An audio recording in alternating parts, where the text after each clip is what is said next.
Hi y'all, welcome to lecture 4. Today we're going to focus on New England, and we will be looking at the Chesapeake or Virginia, and kind of in a context of looking at competing visions of America, like what white trash called the Wasteland versus City Upon a Hill. Alright, so let's get into it. So before we get started, this is one of the documents that could possibly be on the short answer quiz.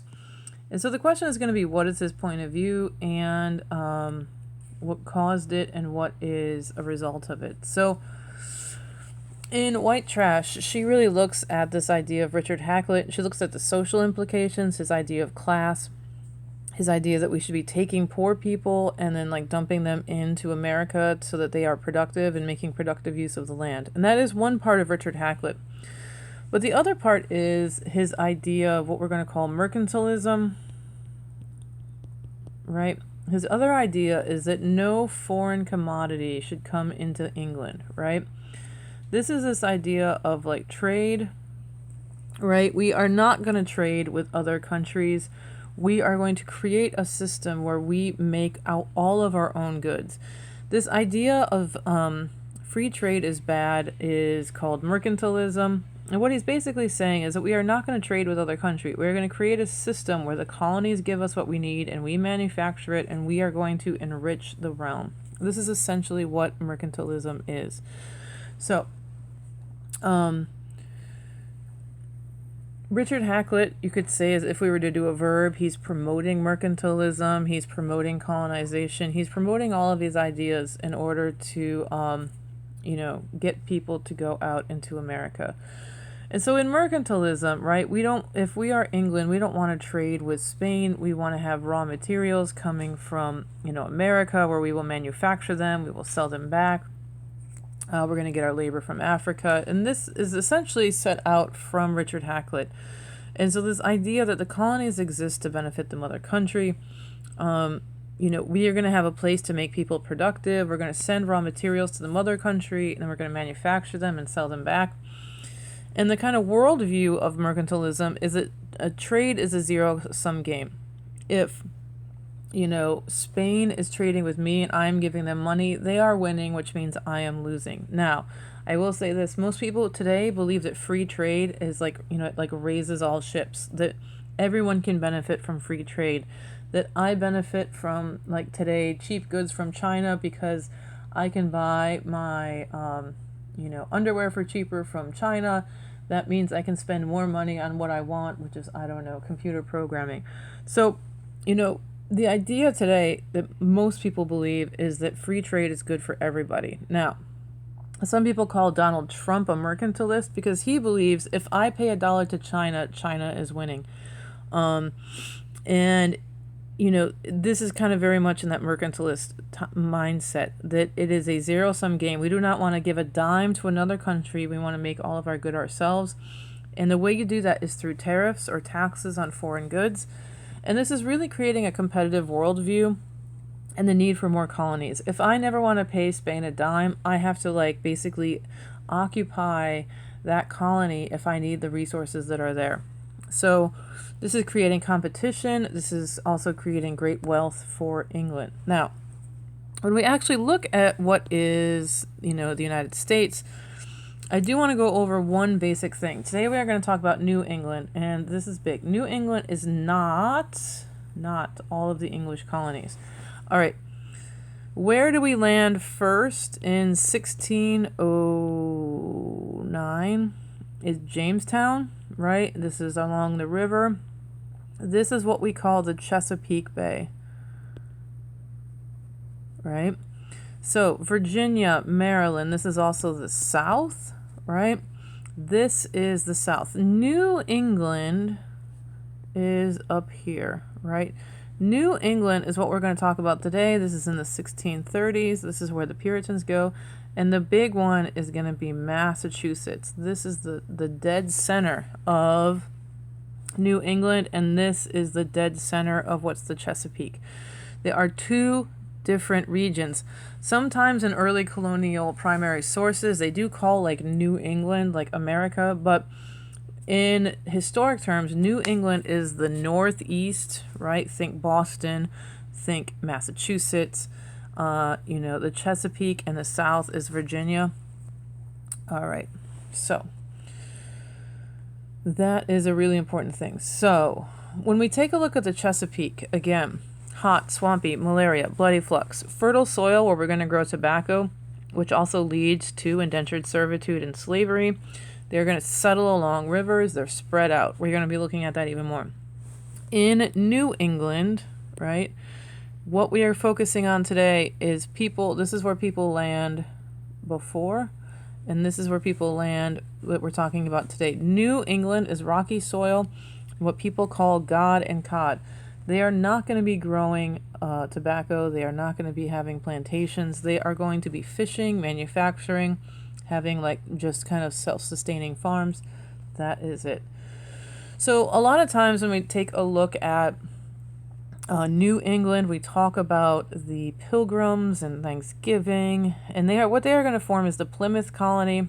It is the first, so that is significant, but they are a very small number, and it is not significant. I will say this, I'm not going to go over all of the things that need to be debunked about Thanksgiving or the Pilgrims and all of this, but the Pilgrims are essentially extreme Puritans, and I would just say if I was to do anything with the Pilgrims, if this is confusing and you do not think you can remember what a Pilgrim is versus a Puritan, because Pilgrims are separatists and Puritans are not, I will say the easiest thing to do is forget about the Pilgrims. Forget about Thanksgiving. Just never mention it. So we are not talking about Pilgrims. What we are going to talk about is the Puritans. Jonathan Winthrop in 1630, after the Pilgrims were already in America, decides that he is going to create a joint stock company called Massachusetts Bay Colony, and he is going to start what is essentially the Great Puritan Migration. So the Puritans are basically trying to purify the Church of England. So in the last lecture, we talked about what is Catholic and what is Protestant. So in England, essentially what they did is they created the Church of England, and they took the Catholic Church and they made a carbon copy, and they were like, okay, it looks like the Catholic Church, it smells like the Catholic Church, we have rituals like the Catholic Church, we have bishops like the Catholic Church, we have prayer books like the Catholic Church. All of these things are very similar. So if you were an English person and you walked into that church, you would not know that you were not kind of like, you would know, but it would be very similar to a Catholic Church. Now, even though it looked almost exactly like the Catholic Church, it is a Protestant church because it is not following the Pope. The head of the Church of England is the king. So the Puritans are Protestant, but they are much more Protestant-y than the Anglican Church is. And what they want to do is essentially get rid of all the rituals of the Catholic Church. They want to get rid of the incense. They want to get rid of the hierarchy. They want people to read the Bible more, right? And so Puritans want to purify the Anglican Church, and this makes them unpopular in England. They want to remove all that Catholicness out of the Puritan Church. Now, I don't know if he did this in European history, but this is a time where there's a lot of back and forth, right, between the Catholics and the English and the Puritans in England. And the Puritans are going to get kicked out at a time that they are persecuted, and later they're going to be brought in, but anyway. So the Puritans are leaving England to go to America in the 1630s in what is called the Great Puritan Migration. We took a look at this speech, City on a Hill. This is probably the most significant thing you could take away from this lecture, is to know what this is. When John Winthrop is on the boat looking to go to the New World, he is promoting this idea that America is going to be a city upon a hill. It is an example. It is something that everyone will look up to, and we are going to create a perfect society in the eyes of God. And if we screw this up, if we screw up this in the eyes of God, he will turn our back from us. So this is a really important part of the Puritan faith, is that if we deal falsely with our God, he will withdraw his help from us. You hear this a lot even today from a lot of Christians. You know, some people will say, like, why do we care about gay marriage or abortion or these other things. But to a lot of Protestants, they believe that if America as a country turns its back on God, God will turn his back on us. So when terrible things happen, they will be like, well, that is because of abortion, that is because of, these other things. And so there's an idea that if we do not create a perfect society, God will not shine upon us. And this goes all the way back to the city upon a hill. But I think the city upon a hill goes even another part of a city upon a hill you could look at is that America is going to be an example to the rest of the world. This is called American exceptionalism. And it is the idea that we are not just a wasteland, we are also a shining example to the rest of the world. So Jonathan Winthrop and the Puritans are coming to New England with this idea of basically creating a utopia. So again, Chesapeake is going to be these waste people. This is a lot of indentured servants. This is a lot of rich people and poor people trying to make a profit on these tobacco plantations. And New England, up here, Massachusetts Bay, they are a lot of going to be middle-class Puritans. So less than 25% of the people in Massachusetts Bay are going to be servants, which is like flipped. In Virginia, it was like 75%. Most folks are paying their own passage, and most of them are literate. So again, these are literally like a congregation would essentially almost like rise up out of the pews and book passage to the new world. Like a minister would be like, hey, y'all, we are going to go to the new world. We are going to create a perfect society.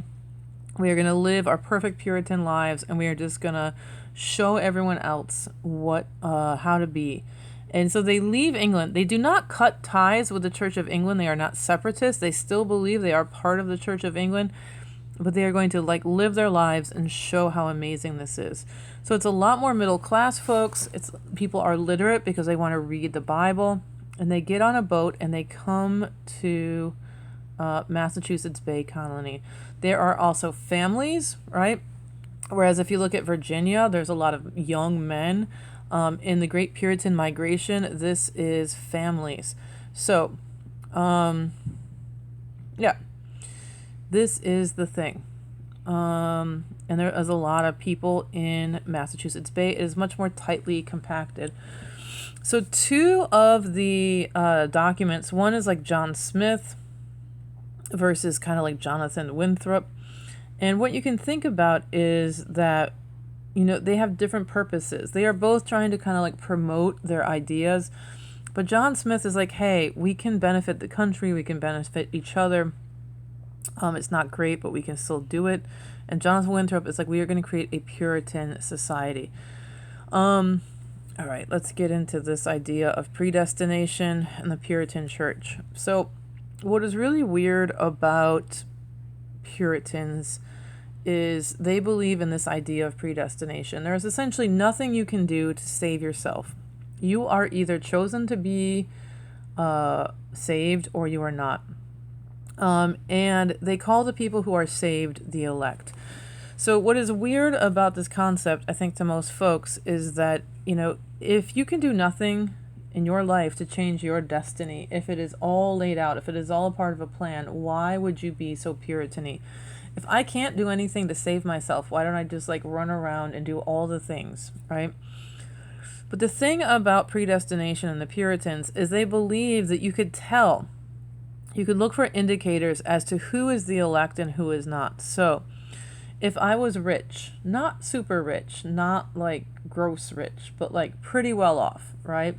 Then that's a kind of a sign that I am, going to be one of these elect. So I would look at the outward signs of my life, and I'd be like, well, my cow is productive. I have a lot of milk. I have beautiful children. I am living this great Puritan life. That's all signs that I am saved and that I am one of these elect. So if you think about it also, if you have kind of a bad life, then that's just signs that you're not saved, that you are not part of the elect. And this is a really important political thing because the only people who really had a voice in the community are the elect. So you had to basically prove that you were to become a member of the Puritan Church, you had to prove that you were one of the elect. And to prove that you were elect, you had to prove that you lived a good life. And they are also creating a city upon a hill. So they are going to criminalize sins such as like drunkenness, swearing, theft, and idleness. So essentially, when you got on that boat in the 1630s, you are all agreeing to basically live out this perfect vision of what this community should do. You cannot get drunk, you cannot swear, you cannot be idle, you have to all work together. And if you want to vote and have a voice, you have to be a member of the church and show that you are one of the elect. So this is a kind of tightly knit church and state. We're very close together. You cannot say that the Puritans had freedom of religion. All right, let's go through some of these cases. So, again, this idea of predestination, I can show that good things happen, therefore good things are happening, therefore God is shining upon us, therefore everything is good. Where it gets bad is if things go bad. So in one case, a sow or a pig gave birth to a deformed, one-eyed fetus. And so, of course, the Puritans look at this gross, stillborn fetus of a pig, and they are like, this is a monstrous fetus. So therefore, what we have to do is figure out who did something wrong that made this monster appear. Clearly, something is wrong. This is a sign that the devil is at work. So they look at this like dead, stillborn pig fetus, and then they look around their community, and they are like, who is at fault? And then, unfortunately, they see a one-eyed atheist servant who didn't pray as much as everyone else, and they were like, well, look at this monstrous fetus, and look at this dude. And obviously, this guy, George Spencer, the atheist with one eye, he is the one who is at fault for having this pig be born. Anyway, they put this poor guy on trial for having sex with a pig, and they basically claim that he is responsible for this. And the evidence they use is one, his life, right? They look at his evidence of his life, that he doesn't pray and he has one eye.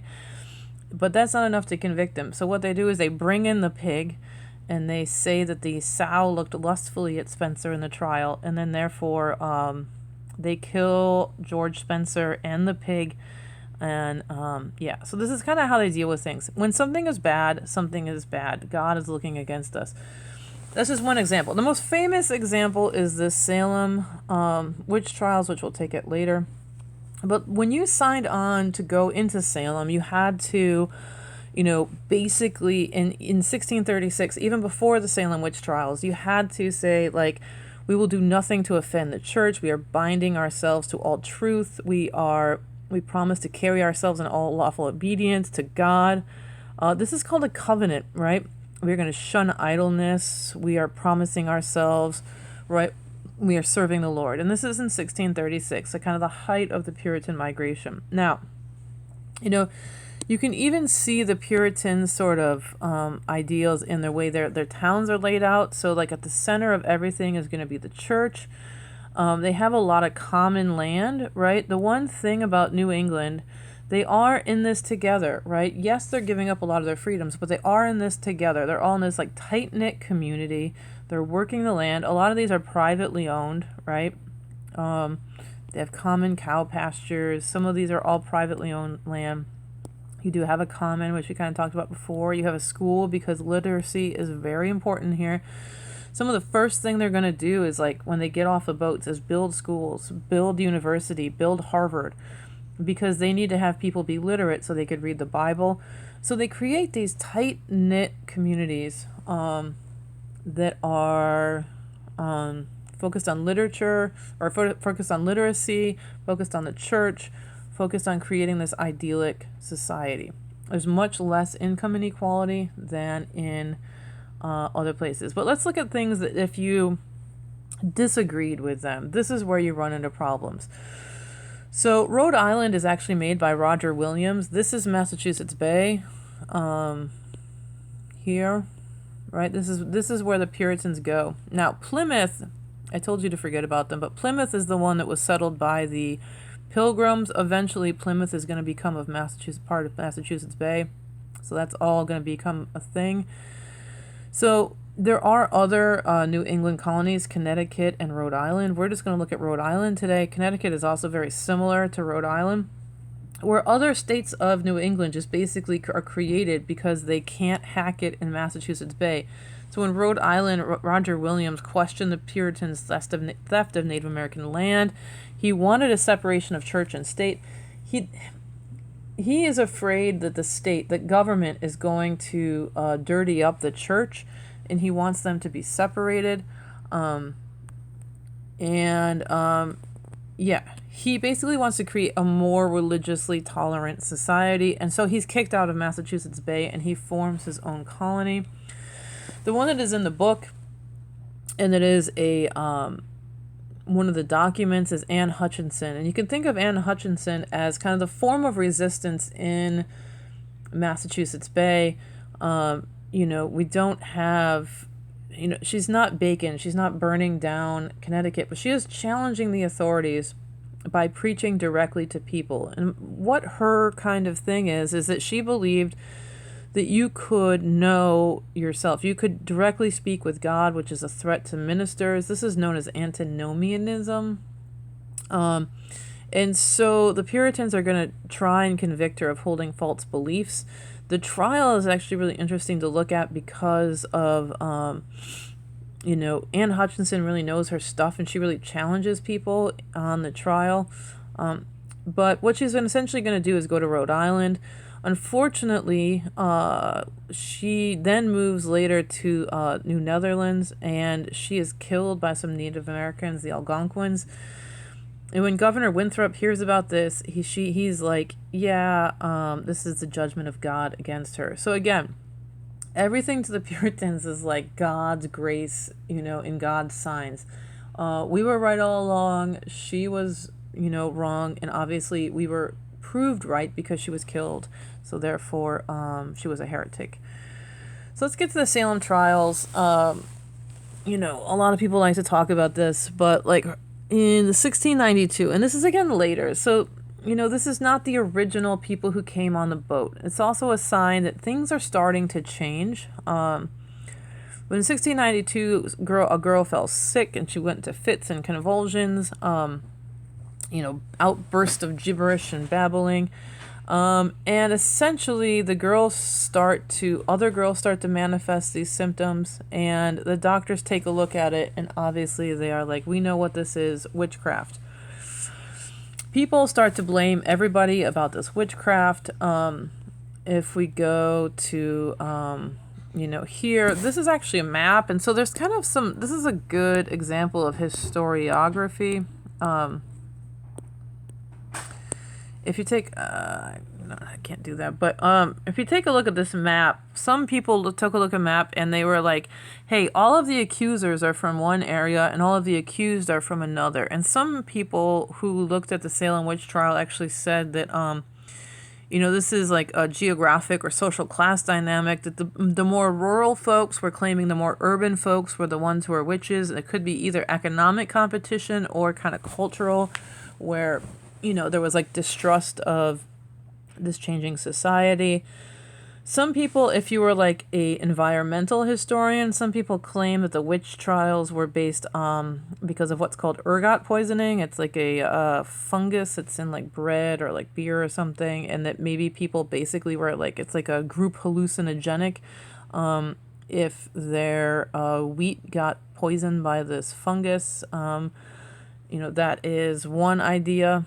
And other things like cultural would be more like religion and predestination and these other things. Obviously, racism, some people look at as far as, who is accused at first are like an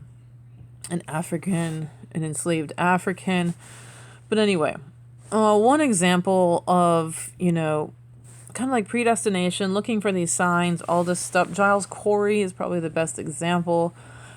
Someone claims his wife is a witch, and he's like, my ox and my cat. I don't know. They're like, could your wife be a witch? And this guy is just like, I don't know. My ox was sick the other day, so yeah, maybe. And my pet cat is running around, and my wife is up late at night, so yeah, maybe.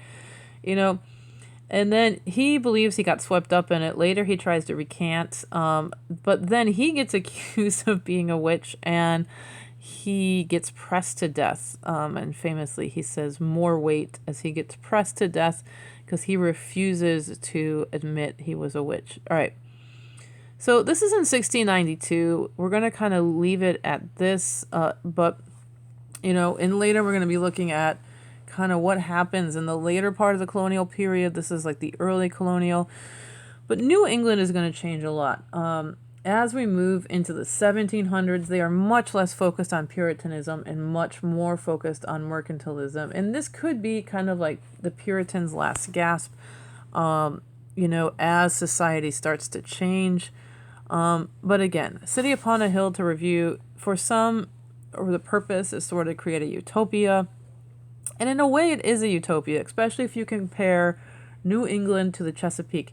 Chesapeake people are dying of the bloody flux. They are in this huge income disparity. They're just basically left to suffer.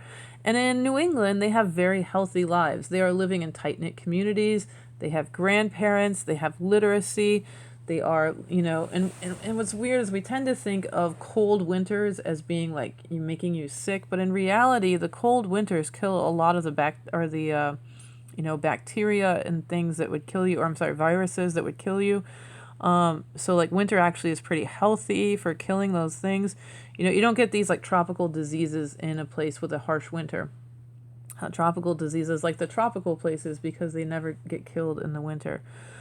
So anyway, it is sort of a utopia. They do have a lot of benefits to living in New England, but for some it is a dystopia, especially if you're different, if you're not one of these elect, if you have, if you disagree with their utopian vision, of course it's going to be a dystopia. So again, to compare, the Chesapeake has mostly single males. It is Anglican and Catholic, actually. That is in Maryland, if you took a look at that. It is not as healthy as New England. It has cash crops. It's not as much of a focus on education, and it has a huge income inequality, and we talked about Bacon's Rebellion before. In New England, we have families, more women. It is Puritans. It is more healthy. It has City Upon a Hill. Fishing, merchants, and shipbuilding is what they're going to be focused on. They are much more educated, and they live in these tight-knit communities, and you actually had to sign like a covenant in order to live there. And what we see with like New England is their conflict kind of comes out in ways like witch trials or Anne Hutchinson. You could look at the actual geography of like how things look if you wanted to compare. You have tight-knit communities, right? It's almost like when we look at the conflicts of New England, it is because people are too close together. People know each other's business too much, right? Anne Hutchinson and the Salem witch trials, it is like people are all up in each other's business too much. Versus the Chesapeake, you're going to have like, here's my plantation, here's your plantation, here's your plantation. They are all spread out. Their conflicts are like, I am in danger, I feel like I'm threatened by Native Americans. I'm like a poor farmer out in the middle of the backcountry. I feel like these people do not care about me. I am going to go down and burn down these people's houses. All right. So there is a different geography. I think one of the commonalities, I'd say a commonality would be something like mercantilism. They're both living under mercantilism. They're both expected to export things. They're both expected to do all this. And I think the other thing is like treatment of Native Americans. When we take a look at the Spanish, there's this idea of the black legend that they are terrible people. But I think when we look at the Costa paintings, when we take a look at like society, they at least have Native Americans still there. When we take a look at New England, when we take a look at anywhere the English are, they, do not even include Native Americans in their plan. They are not even on the bottom. At least in the Spanish vision, in that encomienda, you have Native Americans at the bottom. When the English land in the New World, they are just basically like, this is mine. You all need to leave. And they either push them west or they kill them. And so we see this in Virginia with the Powhatan, and we see this in New England with the Mystic River massacre. So, it is a common thing where the Europeans just basically massacre folks. And also there is resistance on both sides. So with the Chesapeake, you're going to have the Powhatan War, where they fight the Virginians. And in the Puritans, you're going to have King Philip's War. In King Philip's War, they actually almost kick out the English, but it does not work. So you have an initial welcoming by the Native Americans, and then a kind of like trying to push out, and the English are exclusionary, meaning they just kill them or push them out. That is it. It is not like the Spanish, who try to use them or incorporate them into the encomienda system. All right, and that is it. Hopefully that works out for y'all. There is going to be an exit ticket with a kind of like categorization, and I think the City Upon a Hill is on there. Just thinking about causes of what is the point of view of City Upon a Hill, what is a cause, and what is an effect. And that is basically similar to what could possibly be on the short answer on Monday. All right, take care, y'all, and I will see you later.